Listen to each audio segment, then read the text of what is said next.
Hi dears, എല്ലാവർക്കും ഒരുപോലെ ഇഷ്ടമുള്ള ടെൻഡർ കോക്കനട്ട് കേക്കിന്റെ വീഡിയോ ആയിട്ടാണ് വന്നിട്ടുള്ളത്. ഇതിൽ കേക്ക് ബേസ് ആയിട്ട് കൊടുത്തിട്ടുള്ളത് വാനില സ്പോഞ്ച് ആണ്. വളരെ ഈസിയാണ്. പിന്നെ ഇതിൽ നല്ല ഭംഗിയിൽ തന്നെ നമുക്ക് പെയിന്റ് ചെയ്തെടുക്കാനും പറ്റും. വളരെ ഈസി ആയിട്ട് തന്നെ ചെയ്തെടുക്കാൻ പറ്റുന്ന ഒരു കേക്കാണ്. അപ്പോൾ ഇത് എങ്ങനെയാണ് ചെയ്യുന്നതെന്ന് നോക്കാം. ഇതിനായിട്ട് ആദ്യം ഷുഗർ സിറപ്പ് റെഡിയാക്കണം. അപ്പോൾ 1/4 കപ്പ് വെള്ളവും ഒരു അര കപ്പിലും കുറച്ച് കുറവായിട്ട് പഞ്ചസാരയും കൂടെ ഇട്ട് കൊടുത്തിട്ട് ഇത് തിളച്ച് വരുമ്പോൾ ഇതിലേക്ക് ഇളനീരിൻ്റെ വെള്ളം ചേർത്ത് കൊടുക്കാം. ആദ്യം പഞ്ചസാരയൊക്കെ നന്നായിട്ട് വെള്ളത്തിലൊന്ന് മെൽറ്റ് ആയി കഴിഞ്ഞിട്ട് ഫ്ലെയിം ഓഫ് ചെയ്തിട്ടാണ് കരിക്കിൻ്റെ വെള്ളം ചേർത്ത് കൊടുത്തിട്ടുള്ളത്. മൊത്തത്തിൽ അര കപ്പ് വെള്ളമാണ് കരിക്കിൻ്റെ വെള്ളം ചേർത്ത് കൊടുത്തിട്ടുള്ളത്. ഇതിനി തണുക്കാനായിട്ട് വയ്ക്കാം. ഈ സിറപ്പിലേക്കുള്ള പഞ്ചസാരയുടെ അളവ് നിങ്ങൾ എടുക്കുന്ന കരിക്കും വെള്ളത്തിൻ്റെ മധുരം അനുസരിച്ചിട്ട് അഡ്ജസ്റ്റ് ചെയ്താൽ മതി.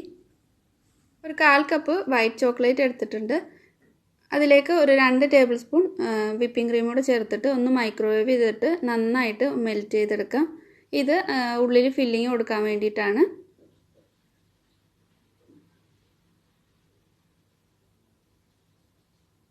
ഇപ്പോൾ ചോക്ലേറ്റ് ഒന്ന് മെൽറ്റാക്കി എടുത്തിട്ടുണ്ട്. നന്നായിട്ടൊന്ന് മിക്സ് ചെയ്തിട്ട് ഇത് എല്ലാം നല്ലപോലെ കട്ടകളൊന്നും ഇല്ലാതെ മിക്സാക്കി എടുക്കാം.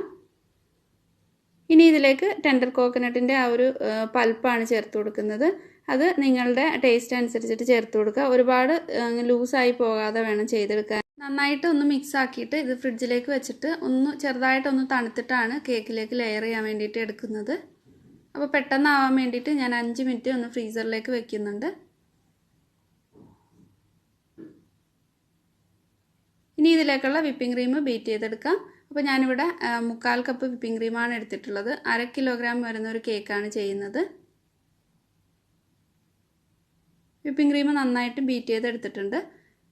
വാനില സ്പോഞ്ച് കേക്ക് റെഡിയാക്കി എടുത്തിട്ടുണ്ട്. ഒരു 6 ഇഞ്ചിൻ്റെ കേക്ക് ടിന്നിൽ ചെയ്തിട്ടുള്ള നല്ല സോഫ്റ്റ് ആയിട്ടുള്ള കേക്കാണ്.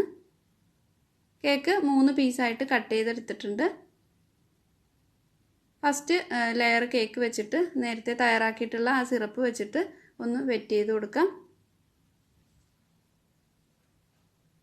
അപ്പോൾ ഈ ഒരു സ്പോഞ്ചിലേക്കും നന്നായിട്ട് ആ ഒരു കരിക്കിൻ വെള്ളത്തിൻ്റെ ആ ഒരു ടേസ്റ്റ് കിട്ടും. വിപ്പിംഗ് ക്രീം സ്പ്രെഡ് ചെയ്തിട്ട് നേരത്തെ തയ്യാറാക്കിയിട്ടുള്ള ആ ഒരു ടെൻഡർ കോക്കനട്ടിൻ്റെ ഫില്ലിംഗ് ആണ് വെച്ച് കൊടുക്കുന്നത്. ചോക്ലേറ്റ് കൂടെ ചേർത്തിട്ടുള്ള ഫില്ലിങ്. ഒരുപാട് ലൂസായി കഴിഞ്ഞാൽ വിപ്പിംഗ് ക്രീമൊക്കെ ഒലിച്ചു പോകാനുള്ള ചാൻസ് ഉണ്ട്. അതുകൊണ്ടാണ് കുറച്ച് മാത്രം പൾപ്പ് ചേർത്തിട്ട് ചോക്ലേറ്റിലേക്ക് ചേർത്തിട്ട് മിക്സ് ചെയ്തെടുക്കണമെന്ന് പറഞ്ഞത്. സെക്കൻഡ് ലെയർ വെച്ച് കൊടുത്തിട്ടും നേരത്തെ ചെയ്ത പോലെ തന്നെ സിറപ്പ് കൊണ്ട് വെറ്റ് ചെയ്തിട്ട് വിപ്പിംഗ് ക്രീം സ്പ്രെഡ് ചെയ്ത് കൊടുക്കാം. എന്നിട്ട് അതിൻ്റെ മുകളിലായിട്ട് ടെൻഡർ കോക്കനട്ടിൻ്റെ ഫില്ലിങ് വെച്ച് കൊടുക്കാം. ഈ ഒരു ഫില്ലിങ് നല്ലൊരു ടേസ്റ്റാണ്. എന്തായാലും നിങ്ങളൊന്ന് ട്രൈ ചെയ്ത് നോക്കണം. ലാസ്റ്റ് പീസ് കേക്ക് വെച്ച് കൊടുത്തിട്ട് മൊത്തത്തിൽ ക്രം കോട്ട് ചെയ്തെടുക്കാം. എന്നിട്ട് ഒരു 10 മിനിറ്റ് ഫ്രിഡ്ജിൽ വെച്ചിട്ട് ഫൈനൽ കോട്ട് വേണമെങ്കിൽ കൊടുക്കാം. അങ്ങനെയാകുമ്പോൾ പെട്ടെന്ന് ഈസി ആയിട്ട് ചെയ്തെടുക്കാൻ പറ്റും. ഞാനിപ്പോൾ ഉടനെ തന്നെ അങ്ങ് ചെയ്തെടുക്കുന്നുണ്ട്.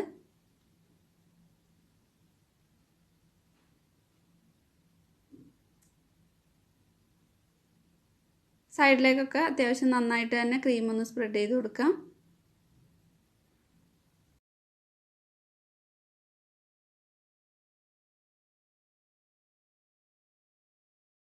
കുറച്ച് നല്ല ചൂടുള്ള വെള്ളം എടുത്തിട്ട് അതിലേക്ക് ഈ ഒരു സ്പാച്ചില മുക്കിയിട്ട് ഇതിൻ്റെ സൈഡൊക്കെ ഒന്ന് സ്മൂത്താക്കി എടുക്കാം.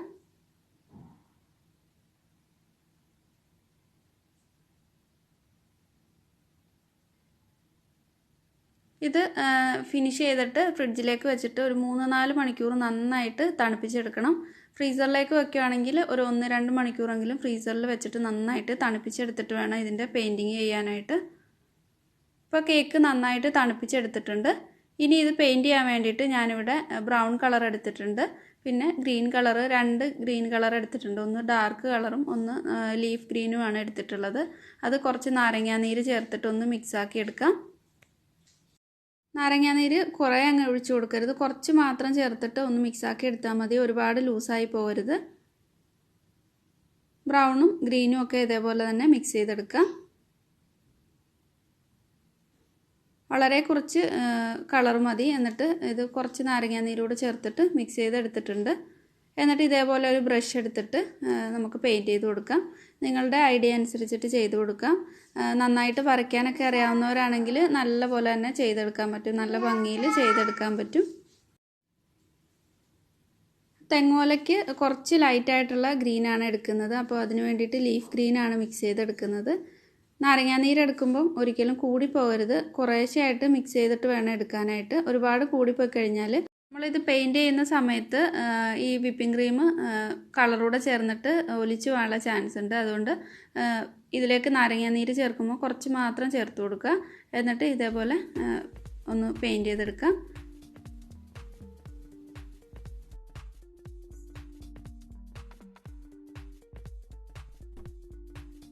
കേക്ക് നന്നായിട്ട് തണുത്തിട്ട് വേണം പെയിൻറ്റ് ചെയ്തെടുക്കാനായിട്ട്. അല്ലെങ്കിൽ നമ്മൾ പെയിൻറ്റ് ചെയ്തെടുക്കുമ്പോൾ ആ ബ്രഷിലേക്ക് വിപ്പിംഗ് ക്രീമൊക്കെ ഇളകി വരും.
കേക്കിൻ്റെ താഴെ ബോർഡറായിട്ട് ഗ്രാസും കൂടെ പെയിൻറ്റ് ചെയ്ത് കൊടുത്തു കഴിഞ്ഞാൽ കേക്കിൻ്റെ വർക്കെല്ലാം കഴിഞ്ഞിട്ടുണ്ട്.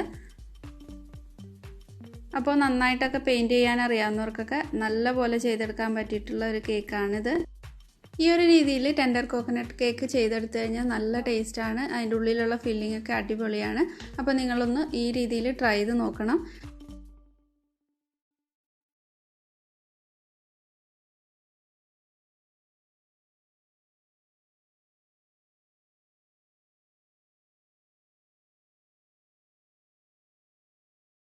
അപ്പോൾ നിങ്ങൾക്ക് ഈ വീഡിയോ ഇഷ്ടമായിട്ടുണ്ടെങ്കിൽ ലൈക്ക് ചെയ്യാത്തവരൊക്കെ ഒന്ന് ലൈക്ക് ചെയ്യുക. സബ്സ്ക്രൈബ് ചെയ്യാതെ കാണുന്ന ഫ്രണ്ട്സ് ഒന്ന് സബ്സ്ക്രൈബ് ചെയ്തിട്ട് സപ്പോർട്ട് ചെയ്യുക. അപ്പോൾ പുതിയ നല്ലൊരു വീഡിയോ ആയിട്ട് വീണ്ടും കാണാം. താങ്ക്